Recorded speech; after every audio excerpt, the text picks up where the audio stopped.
Good evening, this is Lynx, and New Year's resolution.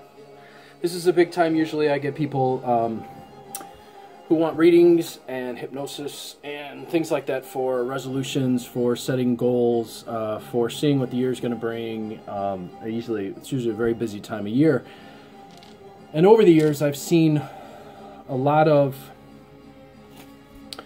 I got notes here, just so I remember. A lot of things that don't work, and some things that do work in terms of New Year's resolutions and setting goals at this time of year for this new year. If you are into astrology for your year, check out what your Chinese animal is. If you don't, and see how that corresponds with the animal of the coming year. So next year's going to be the pig. So check out your compatibility with the pig if you're into the astrology side of things. But I got some really practical things here that you can consider. So there's a joke that I have this joke every year. The gym fills up at this time of year, and you're just crowded with people, and then always joke that it's okay, by March it'll be empty again. So it's funny, but it's true. People get, all excited about their resolutions, and then they drop them by March. So how do you not do that?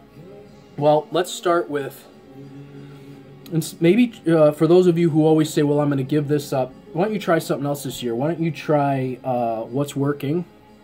And if you don't know this exercise I did in the last video, check it out. So what success can you build on? What are your strengths? And what are you doing right? And then sort of build your platform on success rather than on something that you're afraid you're going to fail. So immediately I always hear people say, well, I want to do this, but I know I'm going to do this. And then they sort of cancel themselves out. Before they ever get started, they cancel themselves out. So why don't you try with what success can you build on? So I'm going to use a rune for this. So what success can you build on? Breakthroughs, making breakthroughs, for example. So you've made some breakthroughs this year. How do you build on them? So, use an oracle. Or if not, if if this is challenging, you need help, you know where to find me. You can call for a reading. We can do this. Or if you know how to use the oracles yourself, or you're very good at reading for yourself, so what are your strengths then? Oh, and then I pulled a few. So I've got ice, which would be, so I've got changing that which is habitual or stuck. Okay, for example, these are just examples I'm pulling, okay? So then what are you doing right? And I ended up with 4 here. So I've got the need, the rune for need, and then I've got for success. And then I've got, okay, and to defend your gifts. Okay, so your ability to bring success and defend your gifts, or express your gifts. I'm even going to say with the thorn, that's a sort of masculine energy. It's sort of feels like you're going to, with great pleasure and dedication, pull out your own gifts, for example. Okay, so that's how I might do it. So what success can you build on? What are your strengths? What are you doing right? And then you build your platform for the new year on that. You're already succeeding, why not build on that little success, right? Instead of setting yourself up for something that's not going to work, okay? So then, now for those of you who want to give up a bad habit, this one I see all the time. What are you using the habit for? Before you decide that you're going to get rid of it, ask yourself, what am I using the habit for? For example, I had a friend of mine who smoked, and he had smoked for a very long time, and he had a lot of anger inside that he wasn't acknowledging, and he was a very, very big guy.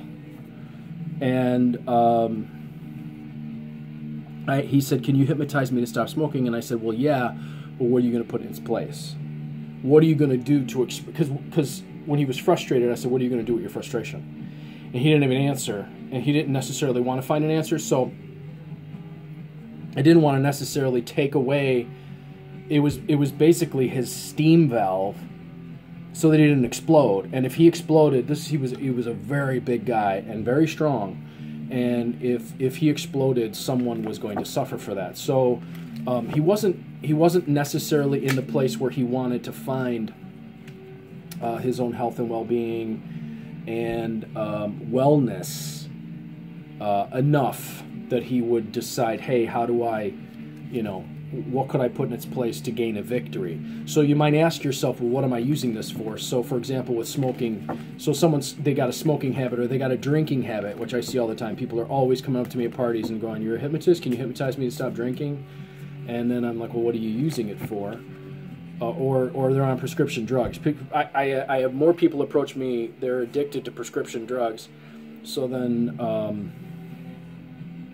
what are they using it for? So in this case, I might say it inhibits their surprise, their anxiety related to surprises. So they don't want any surprises. They're afraid something's going to come along they can't handle, and they're afraid of their own fears that might pop up suddenly. So they're using these things to medicate that. Okay, so you want to find out what are you using the habit for before you decide, that you're going to get rid of it. Because if you don't have something to put in its place, and then you find out, well, what could I put in its place?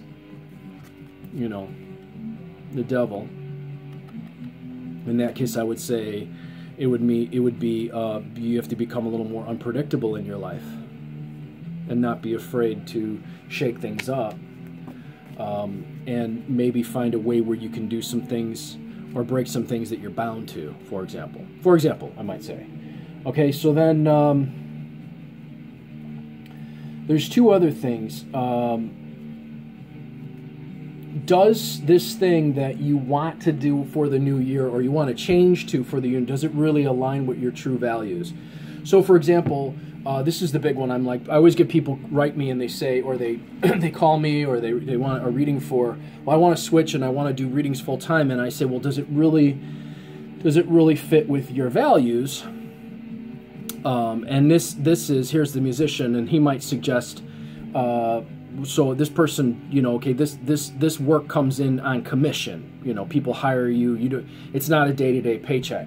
So if you value the certainty of a paycheck every single day and a place to go every single day, it does not, and you value that more than this is not going to satisfy you, and you're likely to break that resolution. You see what I'm saying? So let's say someone else, they want to start working out. And I say, well, does it align to your values? So what do you value more than working out? Okay, so this one might. In this case, it was like, okay, so is it your natural state to be fit and physical? And then it's like, well, what is your natural state? And are you willing to do it over and over and over again? And do you value those things? And then can you be, in this case, I'd say, can you be unconcerned about people and their opinion of you at the gym? It's because it doesn't feel natural to you. So I might say, does this align with your values? If not, then we got to go about it another way. Then you got to look at, well, what do I really value and what do I value more that would be a greater motivator to get me in there to do it if it's not aligning with my values. Okay, so does it align with your values? And then the final thing I'm going to say is, can you develop a process, not an emotion, with steps? So it's not a feeling. It's like, well, I had, five glasses of champagne and I was feeling high, so I decided my resolution for the new year was to get healthy. It's not going to work. Is it something that has steps that you can plan out and say, okay, well, this is what I'm going to do first, this is what I'm going to do. And can those steps be manageable so that you can tackle the first one and then go back to the first thing I was saying where you build on your success? I'll say, so use these as tools, and you can use your oracles. It can be any oracles, what can you do, what can you do as a process, and then, line it out. So those are some tips of what I've seen New Year's resolutions going right and going wrong. Don't believe in willpower. It's garbage. The whole idea of willpower, let me tell you the truth, imagination will always trump willpower. So if you think you're just going to willpower your way through it, some people can, but usually it's because they're imagining themselves as something that is unshakable. So how can you use your imagination? Because the imagination is always going to be more powerful than your willpower. So I hope that makes sense. I am Lucky Links, wishing you success and good fortune in the new year. And if you'd like some help doing some of this, you want to schedule a reading, go ahead and give me a call and or an email, 779-302-8009, or conjurehope@gmail.com. I have a lot more tools than this to help you get the goals that you want going, but these are some things that we can consider. And then I can help you to figure out what the pieces are of this. And then if you want to do a class, I got classes, lots of classes. I have a Mexican Loteria class that I'm teaching right now, a virtual tarot class that I am teaching right now. I am teaching a class in crystal ball scrying, which, by the way, this is a very small class, and they're doing some really amazing things that I don't think they believed that they could do when they started this. It's turned into a very interesting class. Actually, this one is too. The folks this one's also a small class, and the folks that are in it are going, wow, I could not believe that that's coming up in relation to that, and that it's telling me that, and that this little game could get so deep in what it would tell them. I also have a Lenormand class. I'm teaching a Lenormand class, so if you want to do a class in how to read Lenormand and how to read it in a way that gets you some really specific and meaningful understanding of the cards and some great readings. I will be doing a Grand Tableau one next year, at the beginning of next year. What else have I got? I got a playing card course. You ever want to divine with playing cards? It is scary how blunt these playing cards are. And I think that's it. Is that it? So contact me if you'd like to register for a class. I can slip you into any one of them. I've structured them so that you can do them at your own pace, and that everyone who's been in any of the classes has reported an increase in their abilities. So good luck with those resolutions. Take these things into consideration and attack that new year with zeal and gusto.